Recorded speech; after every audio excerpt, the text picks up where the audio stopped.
Francois Leroux. Yes, The Francois, man sure. of South Africa.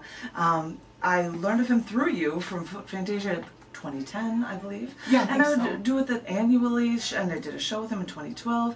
And I felt bad when I was going to be moving in 2015 that I wouldn't see him the next year. And then I found out that in 2016 he did not come to Chicago. No, he did not. But he had a show at a church in Austin, Texas. Cool! And so I went to this church and he did this performance. And if people know or remember me, I'm like a lady with death poems. I'm the goth girl and kind of, you know, just angry all the time kind of thing. So he's doing this performance and he does these things with birds and sound effects. And he asks if anyone would like to join. And I raise up my hand and I get up. I'm like, I would. And I'm sure that in the back of his mind he's going, oh no, there's going to be some sort of sad death theme or something, right? And so I just leaned to him and I said, play that bird music, that bird noise again. And in fact, I happen to have birds that I recorded for one of these shows. So I'm going to read the poem that I had performed with Francois at the church. And this is from the Ultimate Connectivity show, and it's called Ultimate Connectivity, A Bird in the Hand. So, after a night camping at Bryce National Canyon, yeah, there was snow on the ground, but my sleeping bag zipper wasn't broken. I got out of my tent in the morning, and a few little birds fluttered by. Now, one seemed to hang out a little too close, so I put some grain into the palm of my hand, stretched out my forehand, and remained perfectly still. And almost on cue, less than 2 minutes later, the bird landed on the palm of my hand and enjoyed the bounty I gave them. And suddenly, I felt like I was Mother Earth, and I could stretch out my arms like a scared crow, but this time the animals wouldn't be afraid, and with my outstretched arms, I would give them food and shelter and love. And maybe that was when I twitched my finger, or else I was out of food. But the next thing I knew, my little 3-inch bird took a step or two along my palm and across my fingers before it flew away. Perfect! It's perfect for bird music. And It's great. Listen, Janet, I'm switching your mic. okay, mic switching time. Yeah, we're taking this one away, How do and I we're going to sound? put this one on. I think that'll be better. How do I sound, boss? I think that's better. Awesome. I'm like, I don't know, something must be wrong with that mic number 4, because I wasn't picking you up as much as I'd like to. Oh, well, So, there we go. then maybe you could pick me up with, I actually did one other piece about birds, which was great because I'm living in Austin, Texas, and next door, my next door neighbors have a bamboo forest in their backyard. I mean, a literal bamboo Cool. forest. And the Nice. birds all hang out up there and chirp in the Sure. morning. So I'm like, well, I think I'm going to get some birds chirping and use it for a show. And I did this for a springtime show at the Baha'i Faith Center in Austin, and it's called Original Snowbirds. I'd like to tell you a story about a bird. It's fair to say that this is the original snowbird. In Hawaii, the kolea in the Pacific is the Pacific golden plover. Now these foraging birds hang out in Hawaii until the spring, where they are then fatten themselves up so that they can fly over 2,000 miles non-stop in their flight to Alaska. They have no waterproofing on their feathers, so they don't actually take a break, but they fly 3 days straight. And fossils found in Oahu even reveal that plovers have done this for 120,000 years. Because in the spring, they fly up north, and birds then spend 3 months in Alaska. They reclaim last year's breeding grounds and incubate eggs, hatching in 25 days. Mama and Daddy bird then leave the nest just after the last chick hatches, and predators like foxes, jaegers, and caribou force the chicks to leave the nest, and barely in a month later, the chicks can then fly come August, which is when the parents then leave. Now, the adult plovers eat like mad. They gain 50% of their body fat so that they have fuel for their 3-day flight over 2,000 miles to their Hawaiian home.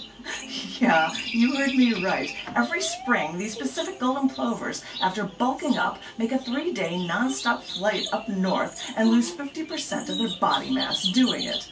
And right after their babies are ready to fly, they'll be bulked up again once more to leave their babies to fend for themselves. Because these little ones can't make the flight. They don't have the bulk, and they can't make that trip, even if they had learned how to navigate. Because with Alaska summers, they'll never see stars or a night sky at all until they fly south. Maybe baby plovers use the Earth's magnetic field because it's a miracle when they do reach Hawaii. But I've been told that when they return, they arrive in Hawaii at the exact same spot year after year for up to 20 years and annually are welcomed by the natives. We think we understand the seasons, but in Hawaii, they mark the seasons by the coming and the going of the kolea, the Hawaiian word that mimics the sound of the Pacific golden plovers, the parents and their babies, because they truly mark the passage of time. Wow, that's so cool. That's a fun scientific fact I didn't know about. It's amazing the things you could learn. Well, I mean, I'm getting these different challenges for coming up with things in peace poetry and the like, and so nice. You get new challenges. I love how environmentally friendly it is. Yeah, you really have to be in tune with what's happening with the earth to be able to. Exactly. Yeah, exactly. What's going on with the plovers, the Pacific golden plovers, the exactly. Pacific golden plovers. And okay. they have them around the world, but these Pacific golden plovers, they take non-stop flights between Hawaii and Alaska. It's hilarious. Wild. Yeah, no waterproofing. Wow, wow. So we think we understand time, and we hop on planes Oh, and snowbirds going to Florida. Right? We don't know anything, do we? No, not really. Yeah. So doing that under your own steam. It's wild. And they bulk. You know, if only we humans could like bulk up, get nice and fat, and then fly for 3 days straight and lose 50% of our body mass doing it. You'd be like, oh wow, you're looking really fat. Well, no, I'm about to go across the world, so I need this energy to do it, so I'll be thin when I get there, when I get to Hawaii. Nice, yeah, just the time you want to be thin. So. And then you spend all your time in Hawaii bulking up so you can fly back up north, right? Wild. So yeah, I have all sorts of pieces, and I don't know what to share. Yeah, please. I wrote. These will sound sad, but okay. I think it's appropriate because it's talking about moving to Austin and leaving my home here in Chicago. Sure. And I think it's also appropriate because we've got a hurricane coming through right Right, now, so I don't know if know. we'll have enough water. It'll be overloaded. I don't know. And when are you going back home? If all goes according to plan, tomorrow afternoon. Wild. Yeah. Yeah, but hopefully it'll blow over by then. It should be raining through next Wednesday. It's just as long as it's good enough for me to land. But we're on the outer edges, so we keep our fingers crossed. Yes. Okay. We must definitely keep our fingers crossed. This is one of an earlier one that I had written. It's called Earth Was Crying. As my footsteps fall to these parched patches of desert land, the arid air breathed heavy, which is when the earth exhaled and cried as it rained nearly daily for months. When it wasn't raining, the sky hid us from the sun by blanketing this tortured town in a gray haze. After I arrived, the earth was crying. Though I try, it must have known that all my tears were not enough to replenish this earth alone. Aww. Well, you know, you can't always be happy, can you? Oh, I know. Well, I had to leave Chicago. Cut me some slack. Right? That way. Sure. So, I've had different short ones, and I don't know where. And I'm just looking for short ones. And that's the funny thing with doing features. They give you suggestions about doing things about spirals and circles, and so you try. And this one is called. It had to be about spirals, I'm sure, but this is called Just Thinking About It.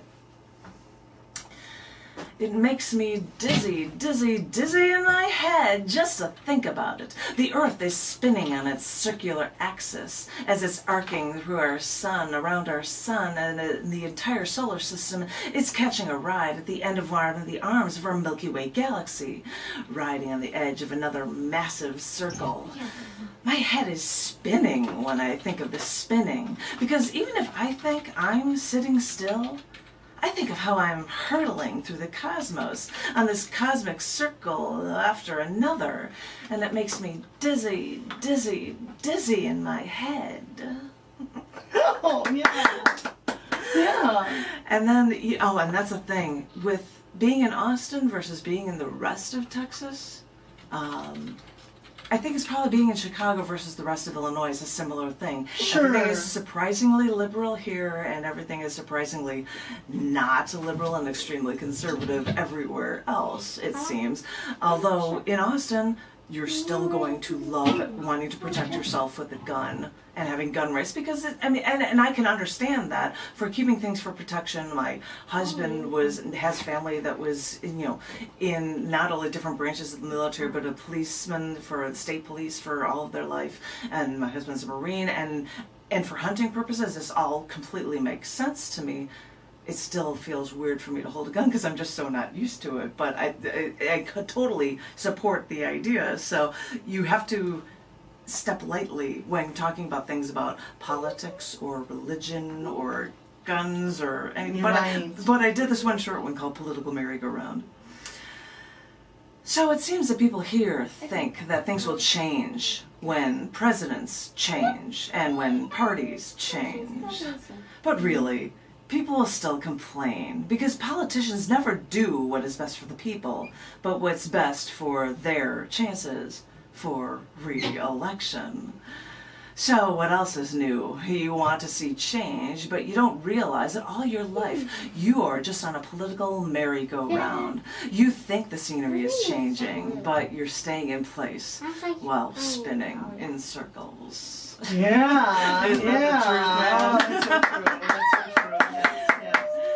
And I have to do this other short one because it had to be something about the spirals and themes again, and I did this as one of the pieces in One Ear because I talked about things about the passing of my mother. And I didn't know how it would go over, but I'm going to do it anyway, especially because the reason why I wasn't able to see my mother was because of a hurricane. Guess what? There's a hurricane going through my town right now. Well, we're fine, but this piece is called Ernesto. As my mother lay dying on the other side of the country, I tried to get a flight so I could see her one last time. But the ticketing attendant said she couldn't help me, that I couldn't buy a ticket because of Hurricane Ernesto. So, because this hurricane was spiraling through my mother's town, our lives were spiraling out of control as we tried to brace ourselves for losing our mother and picking up the debris from a disaster we couldn't control. Aww.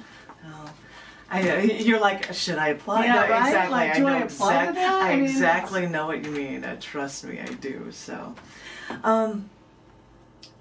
yeah, that's the thing with being asked to do monthly features at the Baha'i Faith Center. Obviously, if you're going to a faith center, you're not going to be swearing. You're not going to be. There's not that I swore really in my writing, right. No, but you come up with things that are very happy and connected and peaceful, which so sounds like me, doesn't it? No. I have to get away from the mic. Moses, when we handed out the stems, the thorny stems. Oh my gosh, I did that for a show for yours on the beach where I was having a goth feature and I gave rose stems to everybody. That was like Morticia Adams. It was perfect because my birthday was just weeks before and my flowers had just died, and I'm like, how perfect! Perfect time because I had a birthday in June and the flowers had died and I took off the stems. I'm like, oh, this will be perfect for a goth beach feature just to give out stems. No, I didn't buy flowers and kill them for that. I'm not that rich with my right. But one of the things is coming up with end of the year celebrations and things. And you just don't want to do a bunch of things about Christmas and hand holding and praying and big meals and stuff. So I was looking for other things, and I would like to share with you one I'm going to share with you two, just because I can. And they're so not like me. But here we go. First one is called Endings Bring Light. And this is from Pheromemes 2015 to 2017 show poems. There are two printers. One is going through a US printer right now, and it is available. Within a month or so, it will also be available through an Amazon affiliate printer. So all of my fans over in the UK and in Europe won't have to pay all of the shipping. Right. This one is called Endings Bring Light. Not that you care, but my birthday, it falls on June 22nd, the day after the summer solstice. That means it's just about the longest day of the year, which also means it's the shortest night. But I remember those summer nights near my birthday, having dusk starting at about 9 p.m. The days, they may be long, but they come with a peace that makes you happy to be a part of it. But that's a summer solstice. Flip that year around to right about now at the end of the year and enjoy these long nights. Right before Christmas, this is when everyone, no matter what religion, all gets along. And this December solstice marks the turning of the sun, because after 12/21, the sun is out more and the days only get longer. The ancient Incas held this festival for the sun god on this day, and we still celebrate the rebirth of our sun. All I know is that any December solstice celebration translates only to sharing, to giving, to loving. And after a long year of struggles and strains, and you think that the year is coming to an end, remembering caring, giving, and sharing makes it worth celebrating, knowing future days can only lead to more light. Wow. I'll do one more from that show, and that show is actually called Akitu. I'll make people look that up. Akitu, A-K-I-T-U. It was a December show, and this one's called Everyone Celebrates Together. I've always been the one to plan everything, and I knew I wanted to celebrate on New Year's Eve. It's weird to think that ancient calendars used to begin on the vernal equinox in March, and it's weird to think that that all this celebrating started in 2000 BC in Mesopotamia or Iraq. But even though other cultures use different calendars and celebrate the new year in different days, Ethiopians celebrate the rain on September 11th, and the Thai New Year, people splash blessing water on April 13th. The Chinese New Year varies with the lunar calendar. The lion, the dragon dances, drums, fireworks, and more, all in red for good luck for the next year. Some countries celebrate by running into water. Freezing cold water. I saw this New Year's polar plunge repeatedly, topped with remembering the past and celebrating the new. So, yeah, I usually plan everything, but one December I said, I'm tired of coming up with a plan for New Year's, and I told someone else to come up with a plan. Being a Midwesterner, somebody looked up at me and said, let's watch the ball drop in New York. He didn't have a plan of where to stay, he just said it. And my first impulse was to think that this was ludicrous, it's too far away, we have no place to stay. But then I gave it a second thought. Salespeople at my company live and sell in New York. Maybe I could just float the idea that way, and maybe I could actually pull this thing off. After I mentioned it to just one saleswoman I've never actually met in person, they insisted and invited us to stay at their home in Connecticut so that we could train into the city with her son and his friends and celebrate the new year. One phone call was all it took, and the next thing I knew, I was planning on road tripping to New York to watch the ball drop in Times Square. And in times like this, in times when we celebrate, everyone is instinctively your friend. My coworker brought me to the Chrysler building so I could see the view from our company's Manhattan offices, and that's the only time I actually photographed the World Trade Center towers, buildings you really never think of unless the news is bad. But no, this was a time for sightseeing, and you know, people complain about the traffic in New York, but it didn't seem much different from Chicago, and on this trip, the roads were my friends, and we got along just fine. But forget the car when you're there on New Year's Eve. My coworker's son, his name was Trip, And he took us, and he took us on a trip on a train with new friends in a new town until we found a perfect place and a perfect view on the street. And on this one night, we all screamed together, and we all celebrated together, and we all stuck together, even leaning on each other on the nap on the train ride home on the train, because maybe it's worth it to work at that bucket list, even if you don't have one. If one of the things just comes from an off-the-cuff suggestion from somebody that for something that you've never actually tried before. It might amount to meeting tons of new people for a moment that you will never forget. And remember, just remember that with all these festivities, everyone can celebrate together. Yeah, that's great. All right, Janet. So if somebody wants to check out your work, they want to pick up your book, they want to see you on the internet, they want to see you. You've got such a beautiful voice. It's so much fun to watch you perform. Thank you. I would tell you right now, if you knew how to spell my name, JanetKuypers.com, you could always go there. I've been having trouble uploading and updating that website, so if you can remember the publishing place I work for and have mastered for far too many years, Scars Publications, if you go to Scars, SCARS.TV, boom. Short and sweet, simple, sweet, you got it. It's even got my name and a link, and you can find all of my writings there. I've got a thing for CCANDD96 within YouTube, and you can find me on Facebook, and you can find me on Twitter, a couple of different accounts there.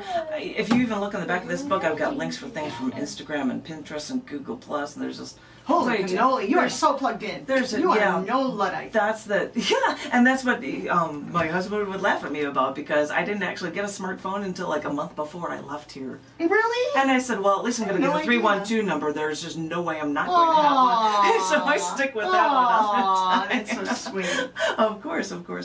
So. Well, thank you so much for joining us. No we're gonna have just a little break right here, and we'll be picking it up again, and then come back. Cool. Like double plus cool. Janet Kuypers as bookends. What an elegant and lovely way to start and end your radio show. Thank you so much for listening to WZRD Chicago 88.3 FM.